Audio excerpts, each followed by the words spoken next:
ஏசப்பா, நீர் விரும்புகிற பிள்ளைகளாய் நாங்கள் வாழ எங்களுக்கு உதவி செய்தருளும். இயேசுவின் நாமத்தில் பிதாவே, ஆமென். ஆக்ஷன் பாப்போமா? ஆக்ஷன் பார்த்துக்கலாமா? உட்காந்துட்டே பாருங்க.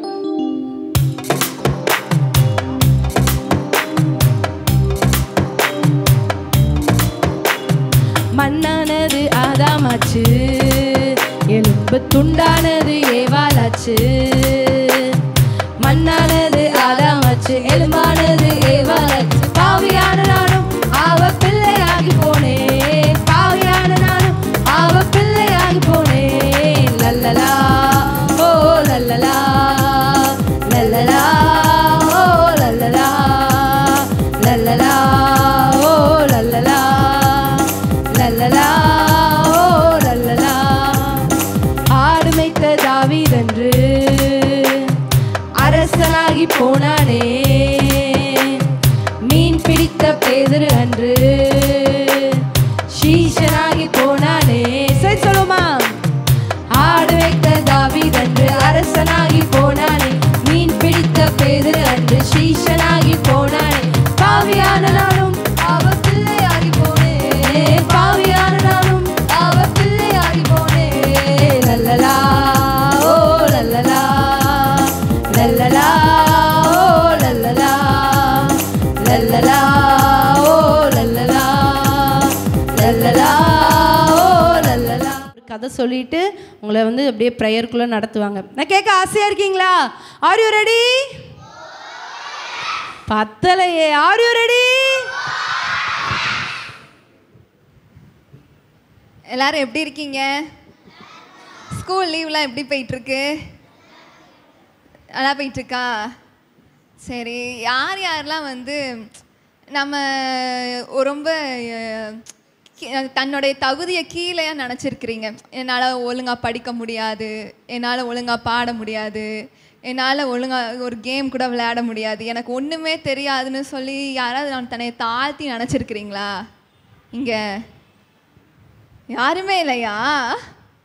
சே, உண்மையிலே செம. எல்லாருமே அப்போ உங்களை உயர்வாக நினைக்கிறீங்கள? சரி, இங்கே வந்து இப்போ யாரை பற்றி நான் உங்களுக்கு ஒரு கதை சொல்ல போகிறேன்னா, மனுஷரால் ரொம்ப ஒதுக்கப்பட்டவங்க, அவரால் ஒன்றுமே முடியாதுன்னு நினச்சாரு தன்னோட வாழ்க்கையில். தன்னோட வாழ்க்கையே ஒன்றும் இல்லாமல் போக போகுது, நம்மளால் ஒரு வாழ்க்கையில் முன்னேறி வர முடியுமா, நம்மளால் உலகத்தை ஜெயிக்க முடியுமா, நம்மளால் ஒரு ஒரு அசாதாரணமான காரியத்தை செய்ய முடியுமா அப்படின்னு நினச்ச ஒரு மனுஷன், அவரை பற்றி தான் இன்றைக்கி நான் சொல்ல போகிறேன். சரி, இங்கே யார் யாருக்கெல்லாம் தங்கச்சி தம்பிலாம் இருக்கீங்க? தங்கச்சி தம்பிலாம் யார் யாருக்கு இருக்கா? இத்தனை பேருக்கு இருக்காங்களா? இப்போ யாராவது வீட்டில் வந்து புதுசாக யார் வீட்டில் குழந்தை பிறந்திருக்கா? சின்ன தம்பியோ தங்கச்சியோ? இத்தனை பேருக்கு பிறந்திருக்கா? உங்களுக்கு அந்த குழந்தைய பார்த்தோன்னே சந்தோஷமாக இருந்துச்சா? சந்தோஷமாக இருந்துச்சா? ஏன் தூக்கி கொஞ்சினீங்களா பாப்பாவை தம்பியெல்லாம்? ஆனால் நான் சொல்ல போகிற வீட்டில் அவங்களுக்கு பிறந்த குழந்தைய பார்த்து அவங்களுக்கு சந்தோஷமே வரல, துக்கம் தான் வந்துச்சு. அவங்களுக்கு குழந்தை, அந்த குழந்தையோட பிக்சர் வந்து நான் காட்டுறேன். சரி, பார்ப்போம், நம்ம கொஞ்ச நேரம் கழித்து பார்ப்போம். அவருடைய பேர் வந்து நிக். அந்த குழந்தையோட பேர் என்னது? அந்த குழந்தைக்கு என்ன, அவர் எங்கே பிறந்திருக்காருன்னா ஆஸ்திரேலியா. எந்தங்க? ஆஸ்திரேலியா. அவங்க அம்மா அப்பா பேர் வந்து துஷ்கா பொரிகா. பேர் வித்தியாசமாக இருக்குல்ல? அவங்க அம்மா அப்பா பேர் துஷ்கா பொரிகா. அப்பா பேர் துஷ்கா, அம்மா பேர் பொரிகா. இவங்க ரெண்டு பேருமே வந்து நல்லா ஒரு கிறிஸ்தவ குடும்பத்தில் வளர்ந்தவங்க.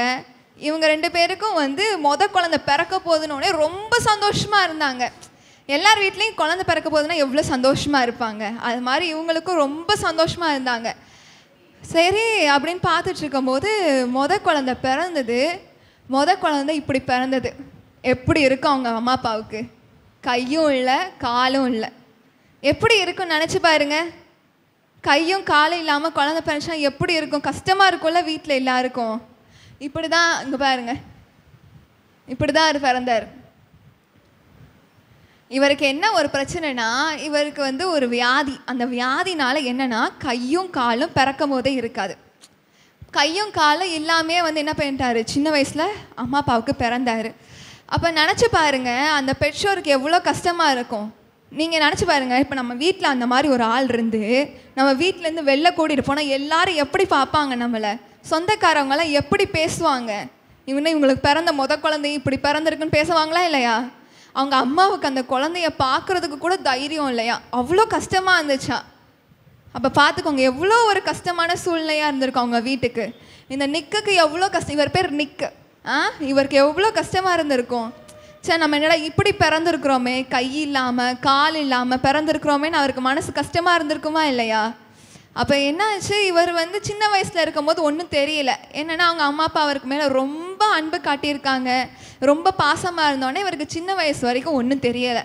இவருக்கு இந்த நிக்குக்கு 7 வயசு ஆயிருக்கு. 7 வயசு ஆகும்போது என்ன நினச்சிருக்காரு, எல்லாரும் அவர் அப்போ தான் பார்க்குறாரு. ரோட்டில் போனால் அவங்க அம்மா அப்பா கூட்டிகிட்டு போனால் எல்லாரும் இவரே பார்ப்பாங்களா? எவ்வளோ கஷ்டமாக இருக்கும். என்னடா நம்மளையே எல்லா மனுஷங்களும் பார்க்குறாங்க, நம்மளும் ஒரு மனுஷன் தானே அப்படின்னு பார்ப்பாரா? எல்லாரும் இவங்க தான் அவங்க அம்மா அப்பா. பாருங்க, அவங்க அப்பா அம்மா, இவருக்கு 2 ஒரு தம்பி ஒரு தங்கச்சி. இவர் தான் மூத்த பிள்ளை. ஸோ அப்போ இவங்க ஒரு 7 வயசில் வந்து போகும்போது எவ்வளோ கஷ்டமாக இருக்கும். எல்லாரும் இவரே பார்க்குறது பயங்கர கேலி கிண்டல் பண்ணுவாங்களா? ஸ்கூலுக்கு போகும்போது எல்லா குழந்தைங்களும் அவரோட நெட்டையாக இருக்கும், இவர் மட்டும் இது குட்டையாக இருப்பார். ஏன்னா அவருக்கு ஆளில் கையும் இல்லை. அப்போ எவ்வளோ கஷ்டமாக இருக்கும். அப்போ 7 வயசு ஆகும்போது தான் இவருக்கு புரிஞ்சுது, என்னதுடா நம்ம ஏன் எல்லாரோட வித்தியாசமாக இருக்கும்? கடவுளை ஏன் என்னை இப்படி படைச்சிங்க, ஏன் என்னை இப்படி கை கால் இல்லாமல் படைச்சிங்க அப்படின்னு தன்னைத்தானே வந்து கேள்வி கேட்க ஆரம்பித்தார். நம்ம ஏன் வாழ்கிறோம்? நம்மளால் யாருக்குமே பிரயோஜனமே இல்லையே. நம்ம எல்லாரும் நம்மளை வித்தியாசமாக பார்க்குறது மட்டும் இல்லாமல் நம்ம அம்மா அப்பாவுக்கு நம்ம என்னது ஒரு வெக்கம் தானே, ஒரு தலைக்குழிவு தானே. வெளியில் போகும்போது எல்லாம் கேட்குறாங்க, யாராவது பார்த்தா புதுசாக பார்த்தா கேட்குறாங்க, உங்களுக்கு ரொம்ப கஷ்டமாக இருக்கும் இந்த பிள்ளையை வளர்க்குறதுக்குன்னு சொல்கிறாங்க. எவ்வளோ கஷ்டமாக இருந்திருக்கும் நிக்குக்கு. என்ன பண்ணார், தன்னோட 10 வயசில் மற்றவங்க இவரை கிண்டல் பண்ண ஆரம்பிச்சிட்டாங்க. ரொம்ப கை இல்லை கால் இல்லைன்னொடனே ரொம்ப கிண்டல் பண்ண ஆரம்பிச்சிட்டாங்க.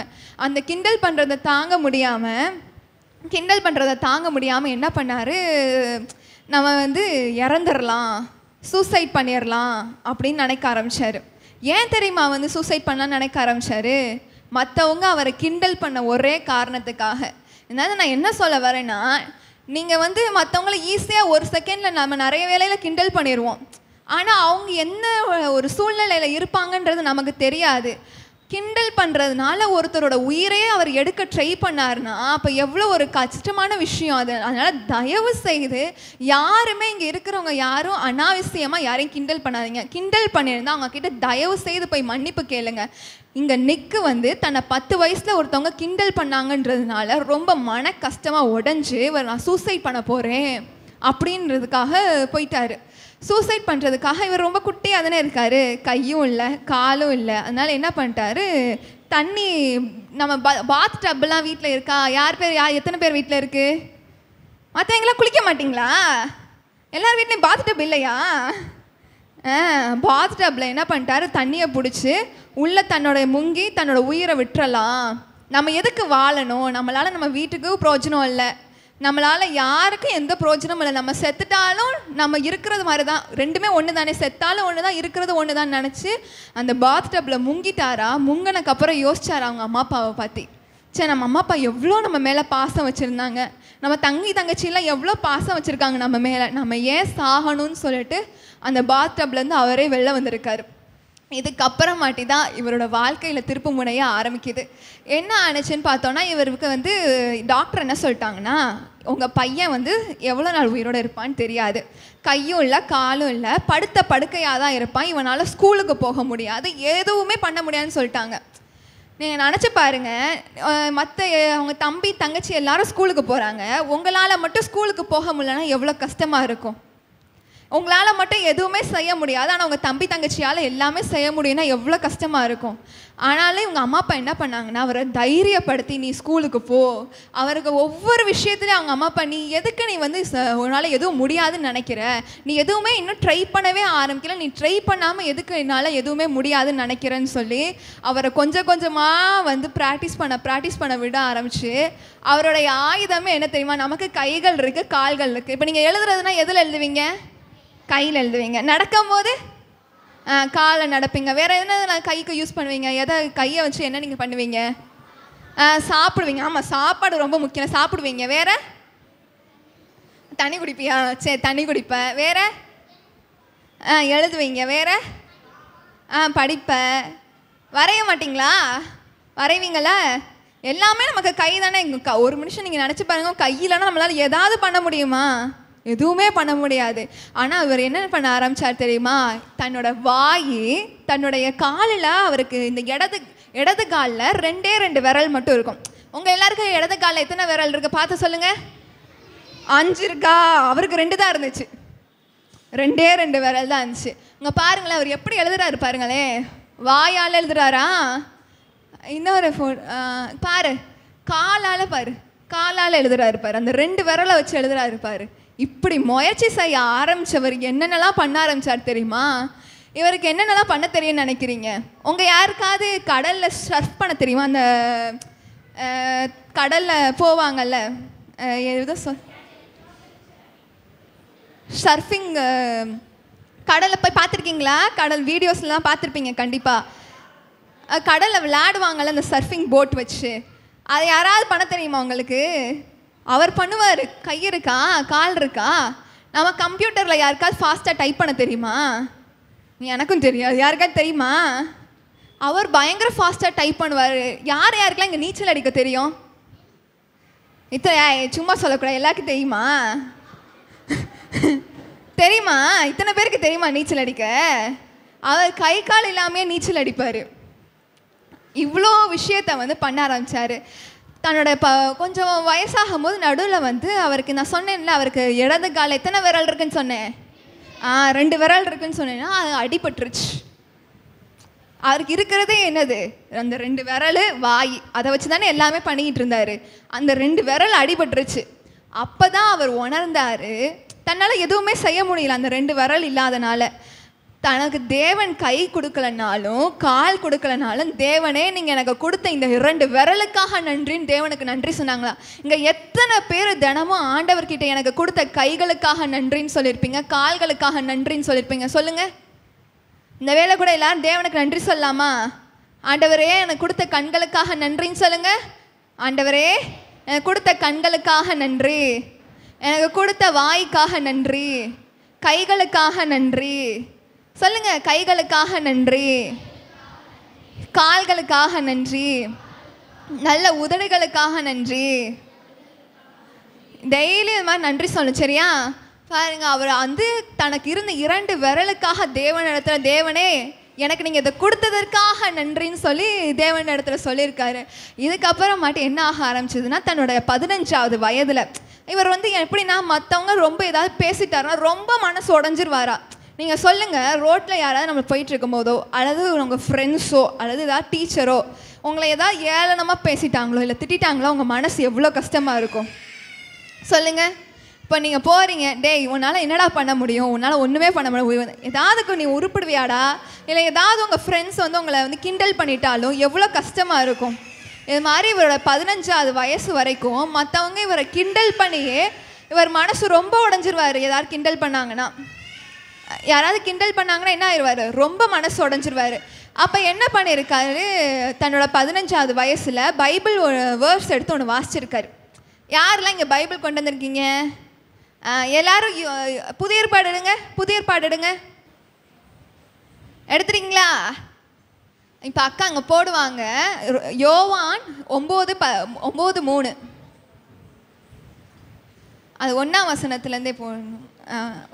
யோவான் 9:1 எடுத்துறீங்களா? யாராவது இங்கே முன்னாடி வந்து படிக்கிறீங்களா? யாராவது வரீங்களா? யோவான் இப்போ அக்கா இங்கே மேலே போடுவாங்க, யாராவது பார்த்து படிக்க வரீங்களா? டேய் தைரியமாக வாங்கடா.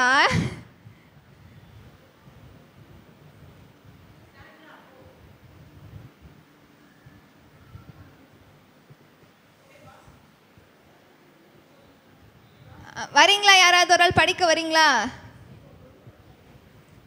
யாரும் வரலையா? வரியா? பா கைக்கு கை தட்டுங்க.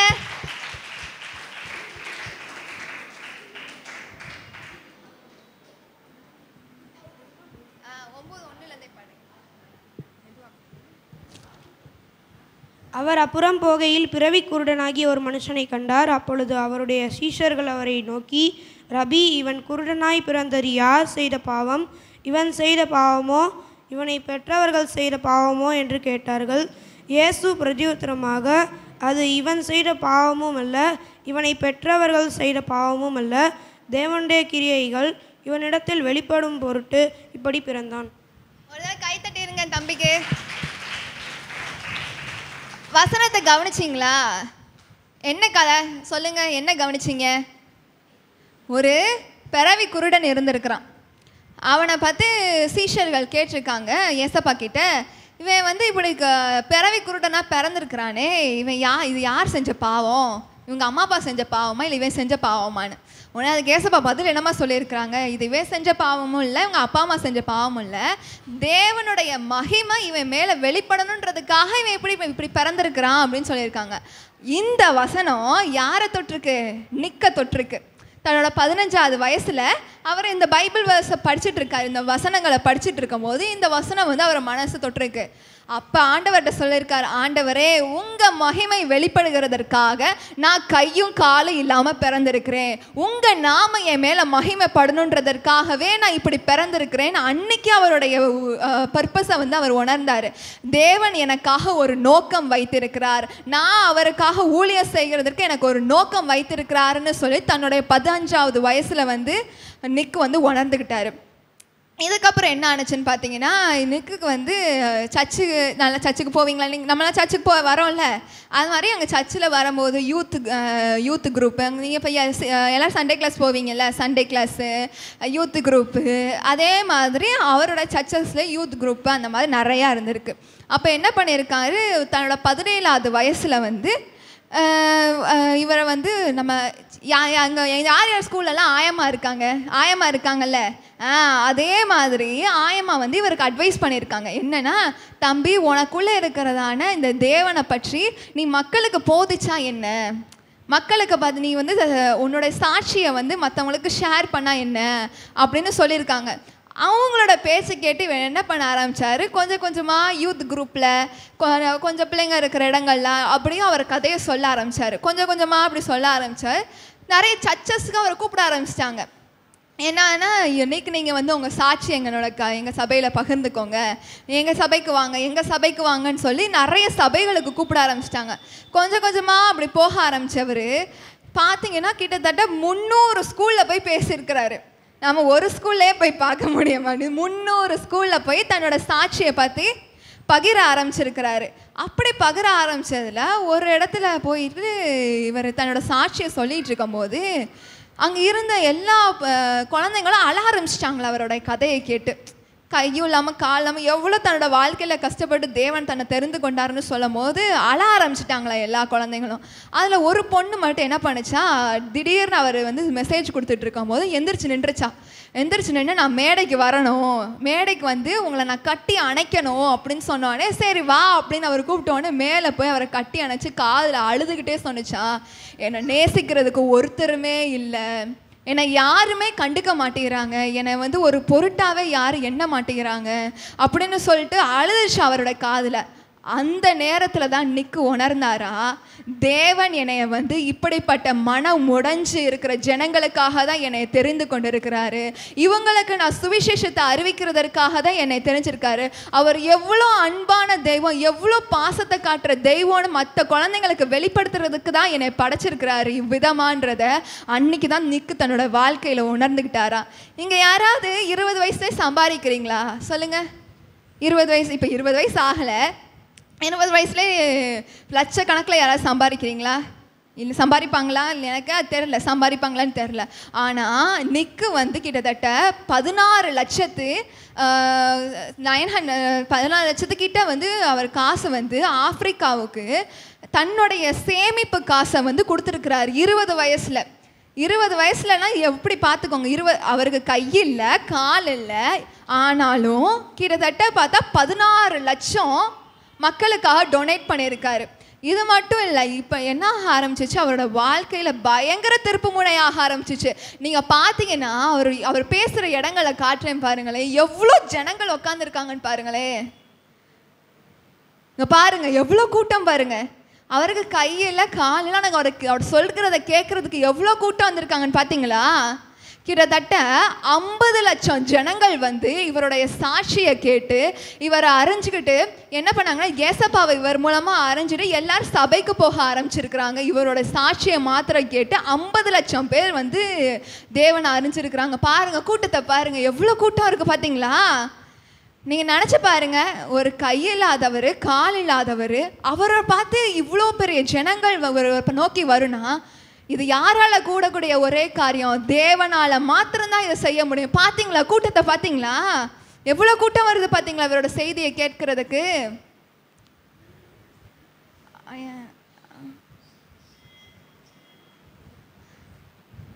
பார்த்தீங்களா? அப்போ பாருங்க, ஒன்றுமே தன்னோட வாழ்க்கையில் இல்லை, சாக போகிறேன், என்னால் யாருக்கு பிரயோஜனம், நான் என்னால் என்ன செய்ய முடியும் அப்படின்னு நினச்சவரை தேவன் இம்மட்டும் உயர்த்த முடியும்னா, இன்றைக்கு நம்மளும் தேவனுடைய பிள்ளைகளாக இருக்கிற நம்மளை எவ்வளோ உயர்த்த அவர் வல்லவராக இருக்கிறாருன்னு. இவர் நீங்கள் எவ்வளோ படிச்சிருப்பாருன்னு நினைக்கிறீங்க? இவர் வந்து அக்கௌண்டன்சி எடுத்து படித்தவர், எப்படின்னா பொருளாதார விஷயத்தை பற்றி படித்தவர். இவர் வந்து நம்மளே வந்து ஒரு கோர்ஸ் படிச்சுட்டு அப்படி விட்டுருவோம். இவர் வந்து 2 மேஜர் பண்ணியிருக்கிறாரு தன்னுடைய கையும் காலும் இல்லாமல். இவரை பற்றி ஒரு வீடியோவை நான் எடுத்து வச்சிருக்கிறேன். அந்த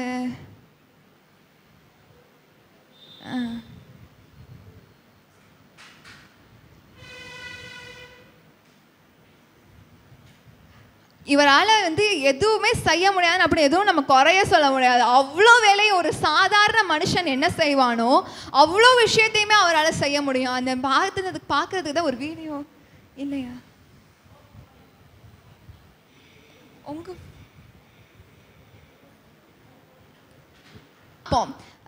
அப்படி தேவன் வந்து இவரை பயன்படுத்தி இருக்கிறாரு. ஸோ பார்த்தோன்னா இவரால் வந்து கிட்டத்தட்ட இவர் நீங்கள்லாம் எத்தனை நாடுகளுக்கு போயிருக்கீங்க? யாராவது நிறைய நாடுகளுக்கு இங்கே போயிருக்கீங்களா? எங்கே போயிருக்க? கொடைக்கானல் நம்ம தமிழ்நாட்டில் இருக்கு பாப்பா. இங்கே ஃபுல்லாக உலகம் முழுக்க யார் போயிருக்க? இவர் வந்து எத்தனை கண்ட்ரிஸ் போயிருக்காருன்னு பார்த்தீங்கன்னா 26 கண்ட்ரி போயிருக்காரு. கையும் காலம் இல்லாமல் 26 கண்ட்ரிஸ் வரைக்கும் போயிருக்காரு. இவரோட வந்து கிட்டத்தட்ட 600 ரேடியோ ஸ்டேஷன்ஸ். யார் வீட்டிலே ரேடியோ ஓடுமா? ரேடியோ கேட்பீங்களா வீட்டில்? யாராவது டிவி யார்? டிவி எல்லார் வீட்லேயும் கண்டிப்பாக இருக்கும் தானே? டிவியில் 26 கண்ட்ரியில் 12 கண்ட்ரிஸ் வந்து பார்த்தீங்கன்னா இவருடைய சாட்சியை வந்து ஃப்ரீயாக நம்மனா டிவி போட்டால் எவ்வளோக்கான ஆட் வருது, எவ்வளோ விளம்பரங்கள் வருது. ஆனால் விளம்பரமே இல்லாமல் 12 தேசங்கள் இவருடைய சாட்சியை வந்து உலகமெங்கும் பரப்புகிறாங்க. அது மட்டும் இல்லாமல் என்னன்னு பார்த்தீங்கன்னா, அந்த கிட்டத்தட்ட 40 லட்சம் மக்கள் வந்து பார்த்தீங்கன்னா இவரோட சாட்சியை டெய்லியும் கேட்கறதுக்கான வாய்ப்பு இருக்குது. இவரோட ஊழியம் பேர் என்னன்னா லைஃப் விதவுட் லிம்ஸ், அப்படின்னா கை கால் இல்லாத ஒரு வாழ்க்கை. அதுதான் இவரோட ஊழியம் பேர். இவர் பார்த்தீங்கன்னா சப்போர்ட் பண்ணுறவங்க எக்கச்சக்கமான பேர். கிட்டத்தட்ட இவரோட இதில் வந்து பார்த்தோன்னா 600 ரேடியோ ஸ்டேஷன்ஸில் வந்து இவரோட ஒளிபரப்பு பண்ணிக்கிட்டு இருக்காங்க டெய்லியும் 2 நிமிஷம்.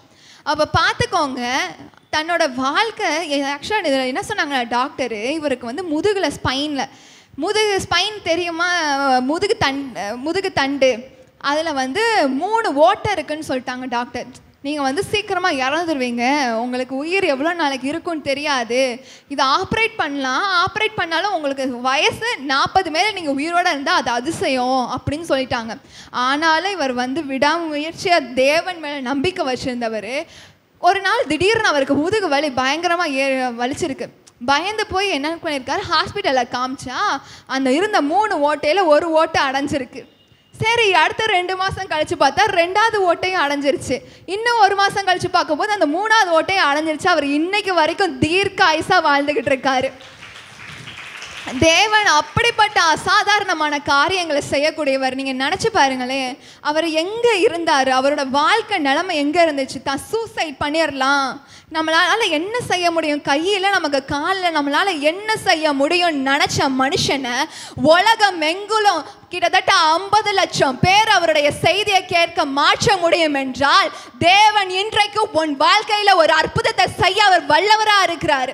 இந்த வேளையும் கூட அந்த அவரோட வீடியோவை நம்ம பார்த்துடலாம்.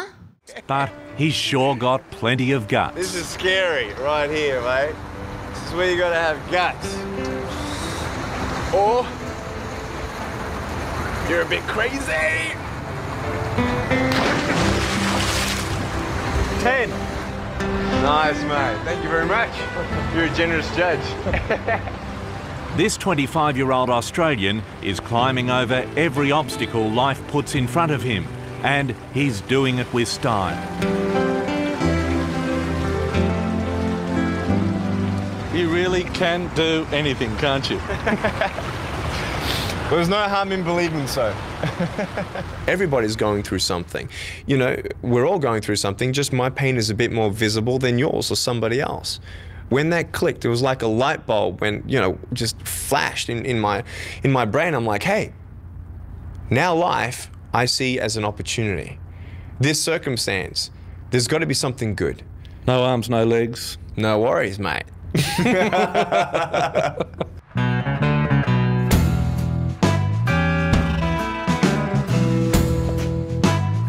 So do you see yourself as a disabled person? I know I have no arms, no legs, but the definition of disability is something stopping you from being able to do something. In my life, there's hardly anything I've found that I can't do. I'm here tonight to tell you this, that no matter who you are, no matter what you are going through, that God knows it, He's with you, and He's going to pull you through. Nick's disability has become his draw card. On the spiritual circuit, his ministry, Life Without Limbs, is now one of the biggest shows in town. So far, he's visited 14 countries and spoken to 2 million people. 6 years ago, you were speaking to 300 Year 10 students at a school in Brisbane. That's right. What's the biggest crowd you've spoken to today? Now 110,000 people. Yeah, that was in India. It was incredible. Talk about nervous. My palms were sweaty. It was just... Your palms were sweaty. No, but it was amazing. And how many people did you hug that night of the 110,000? We did it because I know they would probably take me home and I couldn't say anything about it. But you love hugging, don't you? I love hugs, yeah. You can't shake hands. No, I think it's a waste of time. I love hugs. I mean, I think it's a great icebreaker as well, and it's my way of physically connecting with people. Can I give you a hug? Hugs first. The day I joined Nick at a Los Angeles church, I witnessed the impact he has. Give me a hug. Love you. What are the people in this very, very long queue wanting to tell you, and what are they saying? Sometimes they actually open up and tell me the deepest of secrets of just they feel comfortable around me and to share just what their brokenness is in their life. And what do the kids say to you? Oh, they love the jokes. You know, they touch my little foot down here and we give high fives and give me some skin sort of thing. You know, but the kids, I love the humor and they just it's a wow thing as well. But I think a lot of teenagers are deeply touched. It matters how you're going to finish. Are you going to finish strong? His appeal to teenagers caps a remarkable turnaround from his school years, a time where he was ridiculed and tormented and suicidal. There was one day I remember when I was 6 years old, I had a very, very hard day at school. And I just, you know, hear their voices echoing in my mind, you know, at night. And I got up out of my bed, I looked in the mirror and said, okay, Nick, I'm talking to myself. I'm saying, Nick, what do you have that is good, that no one can change, that no one can argue with? And I just wanted something, just give me something to hold on to. There's got to be something good about me.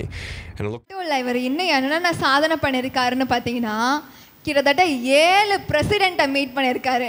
நம்ம ஊரில் இருக்கிறதான chief minister யாராவது பார்த்துருப்பீங்களா சொல்லுங்கள்? நம்ம chief minister யார்? ஸ்டாலின். என்னடா ஒருத்தர் சொல்ல மாட்டேங்கிறீங்க. சீஃப் மினிஸ்டர் யாருன்னு கேட்டா, சீஃப் மினிஸ்டர் யாரு? யாராவது போய் அவரை பார்த்துருப்பீங்களா? இவர் 7 பிரசிடென்ட்ஸை பார்த்துட்டு வந்திருக்கிறாரு. அந்த ஃபோட்டோஸ் கூட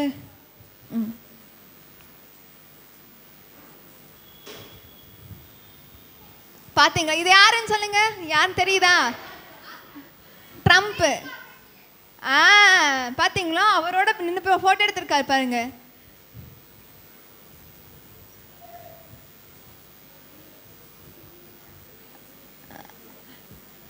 இது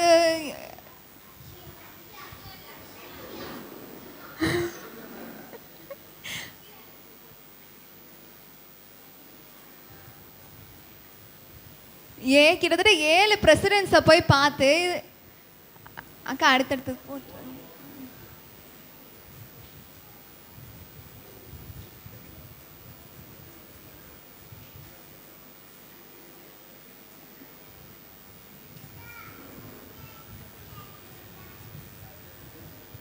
இதுக்கப்புறம் வந்து பார்த்தீங்கன்னா இப்படி சொல்லுங்க, யாராவது கை கால் இல்லாதவங்களை யாராவது கல்யாணம் முடிப்பாங்களா? கை கால் இல்லாத மனுஷனை யாராவது கல்யாணம் முடிப்பாங்களா? கண்டிப்பாக முடிக்க மாட்டாங்க தானே. ஆனாலும் தேவன் தனக்காக ஆயத்தப்படுத்தி வச்சிருந்த பெண் அவங்கக்கிட்ட வந்து நீங்கள் சொல்லுங்கள், உங்கள் வீட்டில் ஏதாவது டூருக்கு போகிறீங்கன்னு வச்சுக்கோங்க, யார் உங்களோட லங்கேஜை தூக்கிட்டு போவா? அப்பா அம்மா தானே தூக்குவாங்க. சரி, முக்கியமாக யார் தூக்குவா? அப்பா தானே அவ்வளோ லக்கேஜை தூக்கிட்டு போவாங்க. ஆனால் நீங்கள் நினச்சி பாருங்கள், இவருக்கு வந்து அவர் ஒய்ஃபு அவ்வளோத்தையும் அவங்க தான் தூக்கணும். இவர் நினச்சிருப்பாரா தனக்கு பிள்ளை பிறக்கும்னு சொல்லி முதல்ல கல்யாணமே முடிக்கணும்னு நினச்சிருக்க மாட்டார். இவருக்கு எத்தனை குழந்தைங்க தெரியுமா? அடுத்தது இங்கே பாருங்க, 4 குழந்தைங்க.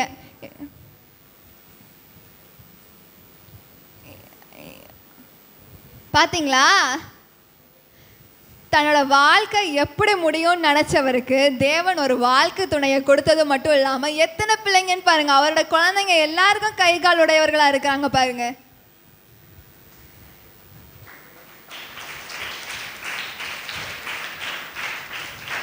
அப்போ நினச்சி பாருங்க, உண்மையிலே கடவுளால் மாத்திரம்தான் இது முடியும். மனுஷனால் கூடாத காரியம் தேவனால் மாத்திரம்தான் கூடும். இந்த வேலையும் கூட எல்லாரும் நம்ம எந்திரிச்சு நின்று ஒரு பாடலை பாட்டு நம்ம ஜபிச்சுட்டு அப்படியே இதை முடிச்சுக்கலாமா? நியலாமையில் நீர் செயல்படுவீர், உம் கரம் என்னை விலகாதிருக்கும்.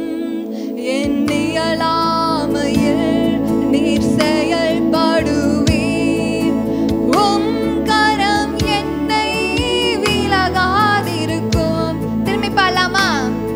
என் நியலாமையில் நீர் செயல்படுவீர், உம் கரம் என்னை விலகாதிருக்கும். திரும்பியும் என் நியலாமையில் நீர் செயல்படுவீர், உம் கரம் என்னை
கொஞ்சம் நீயும் ஸ்மைல் பண்ணிடு.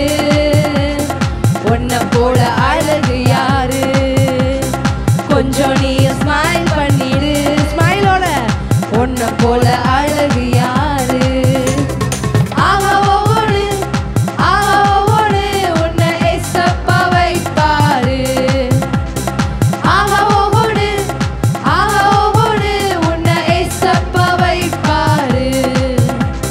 Cool, cool, cool down குட்டீஸ். Don't worry Chutties. Cool, சத்தமா கேட்கல எனக்கு. சத்தமா don't worry சுட்டீஸ். நல்ல வழி காட்ட காதைகளும் உண்டு. டேலண்டை காட்ட வழிகளும் உண்டு. நல்ல வழி காட்ட காதைகளும் உண்டு. டேலண்டை காட்ட வழிகளும் உண்டு. கூலாக நீயும் பாடிடு.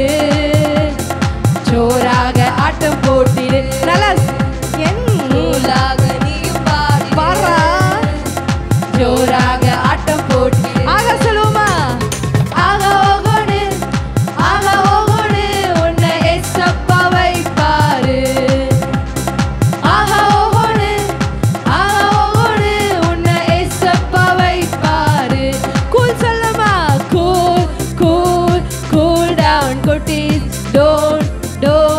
Don't worry Chutties. Cool down குட்டீஸ். வேகமா don't worry சுட்டீஸ். அரண்மனை போல ஆடல் பாடல் உண்டு. அன்பாய் உன்னை பார்க்க அண்ணன் அக்கா உண்டு. அரண்மனை போல ஆடல் பாடல் உண்டு. அன்பாய் உன்னை பார்க்க அண்ணன் அக்கா உண்டு. கொஞ்சம் நீயும் கொஞ்சம் ஸ்மைல் பண்றீங்களா? உன்னை போல அழகு யாரு? கொஞ்சம் நீயும் ஸ்மைல் பண்ணிடு. உன்னை போல அழகு யாரு? ஆஹா ஒவ்வொரு உன்னை ஏசப்பா வைப்பாரு. ஆஹா ஒவ்வொரு உன்னை ஏசப்பா வைப்பாரு. கூல் சொல்லமா? நீங்க சொல்லுங்க. Cool down குட்டீஸ். கேட்கல. Don't worry Chutties. Cool down குட்டீஸ். Don't worry சுட்டீஸ். சரி, அடுத்து என்ன பாட்டு? சின்ன மனுஷனுக்குள்ள பாடுமா? சரி, என்ன எல்லாம் ரொம்ப டல்லா இருக்கீங்களே, என்ன விஷயம்? இன்னும் உச்சாங்கலையா? சரி, ஒரு கராத்தே ஹல்லேலூயா சொல்லிடுவோமா? ஹா லே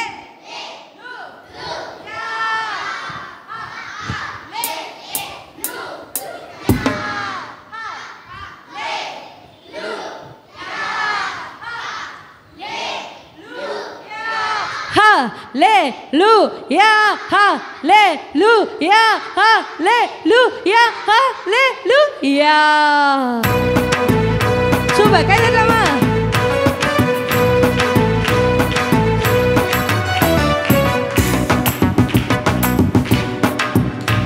சின்ன மனுஷனுக்குள்ள பெரிய ஆண்டவ வந்தா பெரிய பெரிய அற்புதங்கள் நடக்கும். ஓ உள்ளத்துக்குள்ள தேவ வல்லம வந்தா உன்னை கொண்டு எல்லாம் நடக்கும். சின்ன மனுஷனுக்குள்ள பெரிய ஆண்டவ வந்தா பெரிய பெரிய அற்புதங்கள் நடக்கும். ஓ உள்ளத்துக்குள்ள தேவ வல்லம வந்தா உன்னை கொண்டு எல்லாம் நடக்கும். உன்னை கொண்டு அற்புதங்கள் நடக்கும். உலகமே உன்னை பார்த்து வியக்கும். உன்னை கொண்டு அற்புதங்கள் நடக்கும். உலகமே உன்னை பார்த்து வியக்கும். ஓ உள்ளத்துல கத்த வந்தா எல்லாமே மாறும். ஓ உள்ளத்துல கத்த வந்தா எல்லாமே மாறும். சின்ன மனுஷனுக்குள்ள பெரிய ஆண்டவ வந்தா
மனுஷனுக்குள்ள பெரிய ஆண்டவர் வந்தா பெரிய பெரிய அற்புதங்கள் நடக்கும். ஓ உள்ளத்துக்குள்ள தேவ வல்லமை சத்தமா உன்னை கொண்டு எல்லாம் நடக்கும். உன்னை கொண்டு அற்புதங்கள் நடக்கும். உலகமே உன்னை பார்த்து வியக்கும். உன்னை கொண்டு அற்புதங்கள் நடக்கும். உலகமே உன்னை பார்த்து வியக்கும். ஓ உள்ளத்துல கத்த வந்தா எல்லாமே மாறும். ஓ உள்ளத்துல கத்த வந்தா எல்லாமே மாறும். சின்ன மனுஷனுக்குள்ள பெரிய ஆண்டவர் வந்தா பெரிய பெரிய அற்புதங்கள் நடக்கும். ஓ உள்ளத்துக்குள்ள தேவ வல்லமை வந்தா உன்னை கொண்டு எல்லாம் நடக்கும். பெரிய பெரிய ராட்சதனை பார்த்து ஓடி ஒளிந்ததையா ஆவி. பெரிய ராட்சதனை பார்த்து ஓடி ஒளிந்ததையா ஆவி.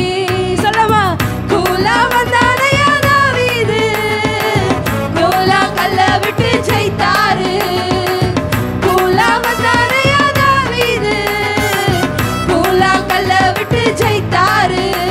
ஓ உள்ளத்துல கத்த வந்தா எல்லாமே மாறும். ஏன் உள்ளத்துல கத்த வந்தா எல்லாமே மாறும். சின்ன மனுஷனுக்குள்ள பெரிய ஆண்டவர் வந்தா பெரிய பெரிய அற்புதங்கள் நடக்கும். ஓ உள்ளத்துக்குள்ள தேவ வல்லமை வந்தா உன்னை கொண்டு எல்லாம் நடக்கும். இயேசு கிறிஸ்துவின் பரிசுத்தமுள்ள நாமத்தில் அருமையான சிறுவர் வேதாகம கூடுகையில் இருக்கிற ஆசிரியர்களுக்கும் குழந்தைகளுக்கும் இயேசுவின் நாமத்தினாலே வாழ்த்துக்களை தெரிவிக்கிறேன். தேவ கிருபையினால் இன்றைக்கு 4ஆம் நாள். நிறைய நீங்கள் பாடல் கற்றிருப்பீங்க, நிறைய கதைகள் கேட்டிருப்பீங்க, நிறைய வசனம் கேட்டிருப்பீங்க. இன்றைக்கி என்ன சொல்லி கொடுத்தாங்க? Day of prayer. அழகாக ஜெபிச்சிங்க. நம்ம ஆண்டவருக்கு ஒரு பேர் இருக்குது தெரியுமா? நம்ம ஆண்டவருக்கு ஒரு பேர் இருக்குது. ஜெபத்தை சத்தமாக சொல்லுங்கள் பார்க்கலாம். ஜெபத்தை கேட்கிறவரே, மாம்சமான யாவரும் உம்மிடத்தில் வருவார்கள். சங்கீதம் 65ஆம் சங்கீதம் 2வது வசனம். நான் உங்களுக்கு ஒரு சின்ன இந்த ஜெபத்தை பற்றி ஒரு சின்ன பைபிளில் இருக்கிற ஒரு சின்ன கதையை சொல்லி உங்களுக்காக நான் ஜெபிக்க போகிறேன். லூக்காவில் 18ஆம் அதிகாரத்தில் 1வது வசனத்தில், உங்கள் எல்லாருக்கும் பைபிள் இருக்குதா? எல்லாருக்கும் பைபிள் இருக்குதா? சரி. லூக்கா சுவிசேஷம் 18ஆம் அதிகாரம் 1வது வசனத்தில் ஆண்டவர் இப்படி சொல்கிறாரு, சோர்ந்து போகாமல் எப்பொழுதும் என்ன செய்ய வேண்டும்?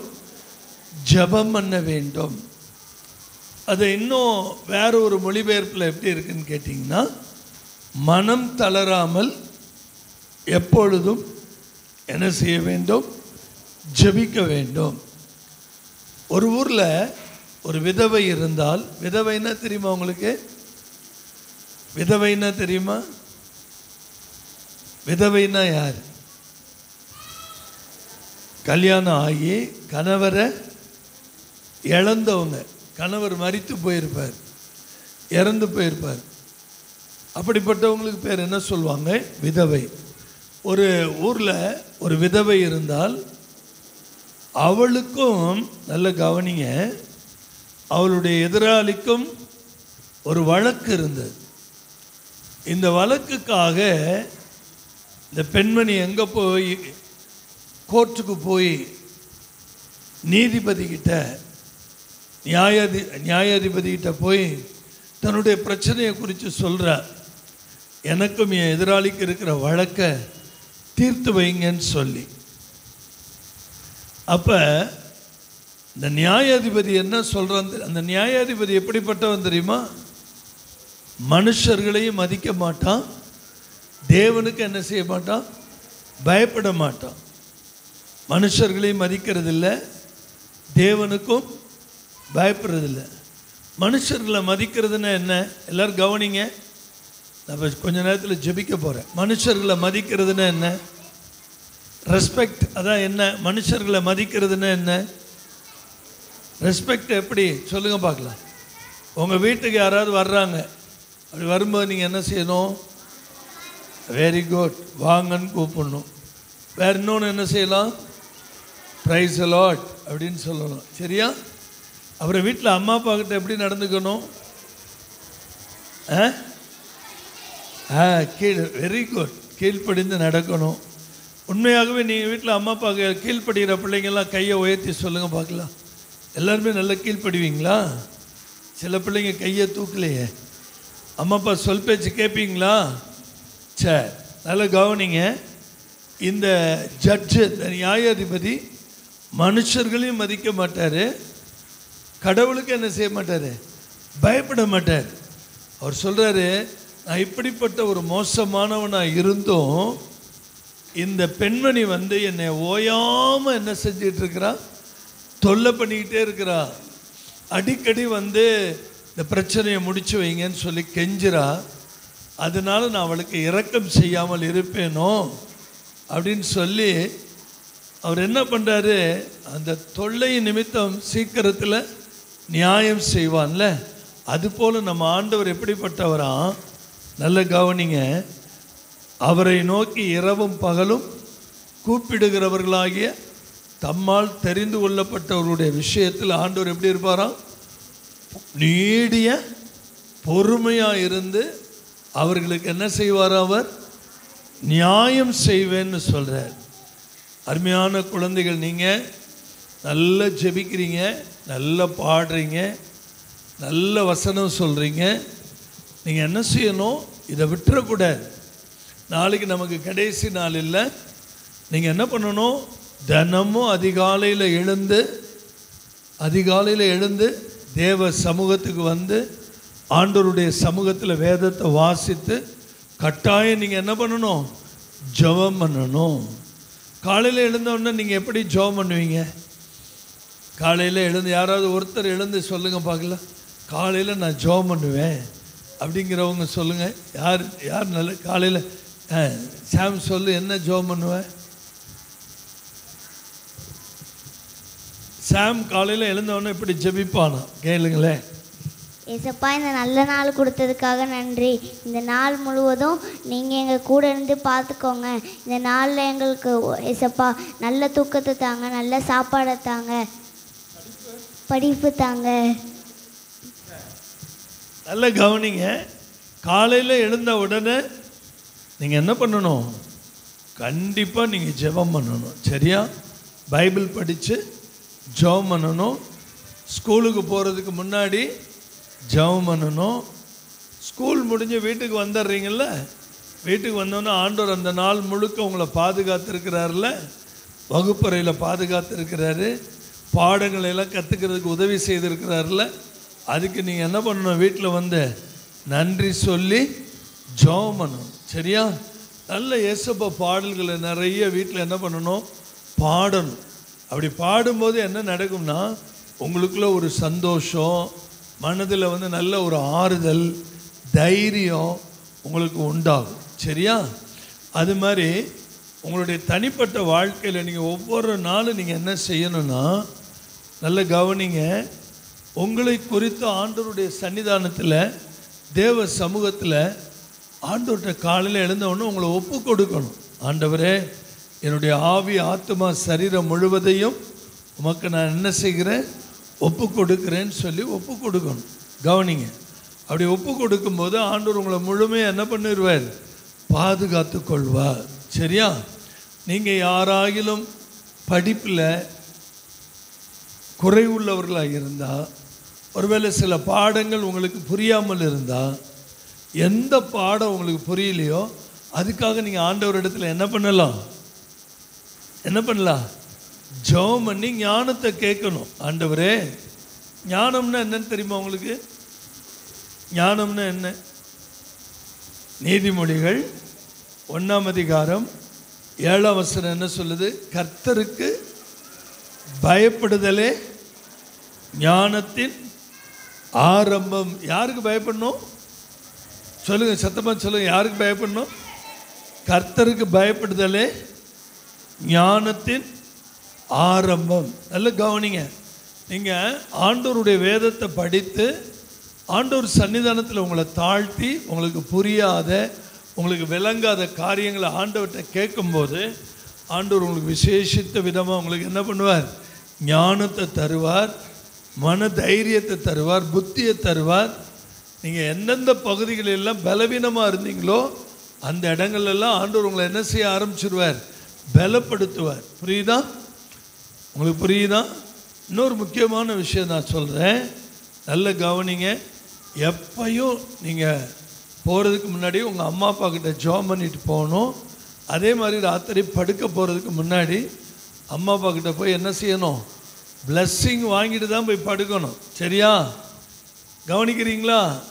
நைட்டு படுக்க போகும்போது உங்கள் அம்மா அப்பா கிட்ட என்ன பண்ணணும்? எனக்காக ஜெபம் பண்ணி ப்ளஸ் பண்ணுங்க அப்படின்னு சொல்லி பிளஸ்ஸிங் வாங்கிட்டு போய் நீங்கள் என்ன பண்ணணும்? படுக்கணும். அப்படியே நீங்கள் ஒவ்வொரு நாளும் இப்படி ஆண்டவரோடு நெருக்க வச்சு. ஏசப்பாவுக்கு சின்ன பிள்ளைங்கன்னா ரொம்ப பிரியம்.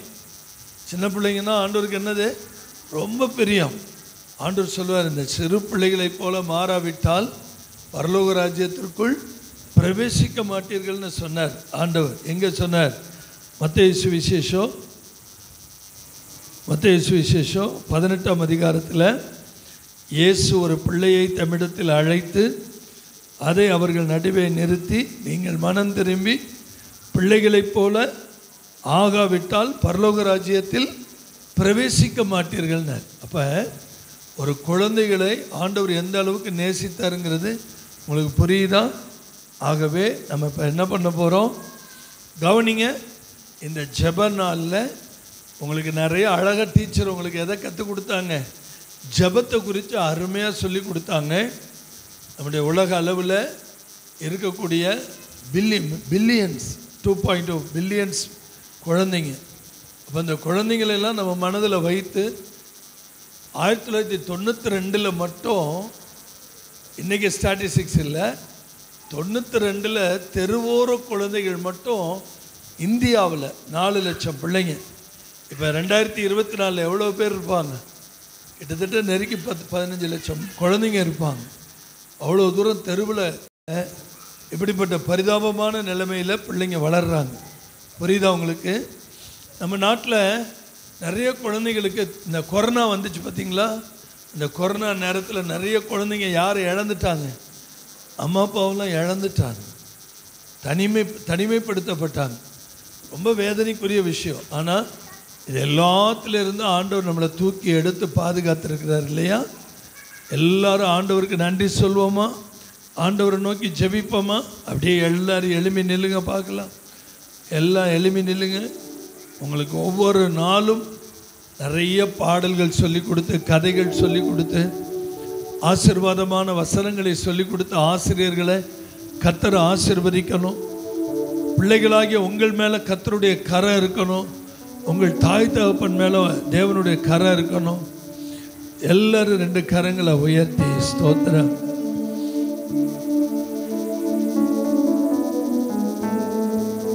ஸ்தோத்திரம் ஆண்டவரே, ஸ்தோத்திரம் ஆண்டவரே.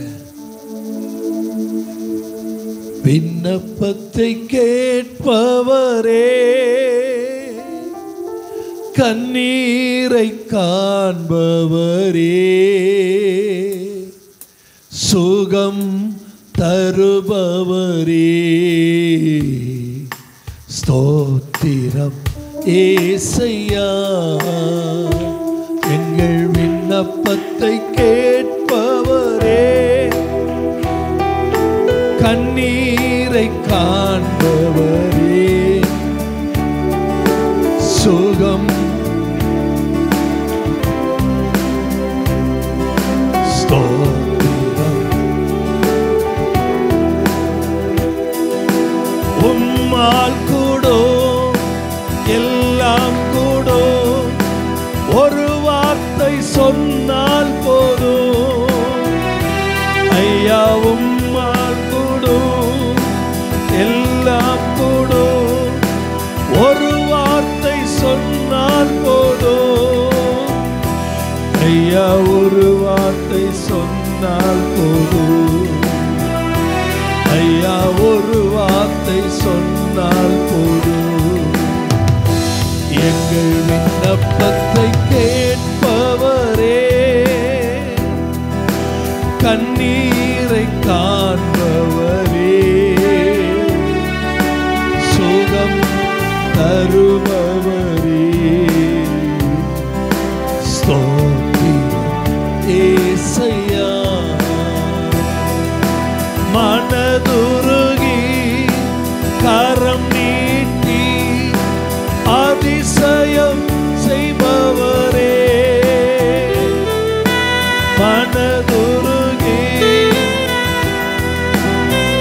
அதிசயம் செய்பவரே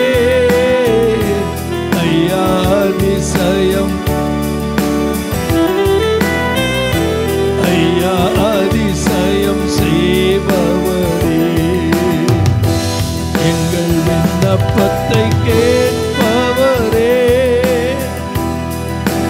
கண்ணீரை காண் சுகம் தருபவரே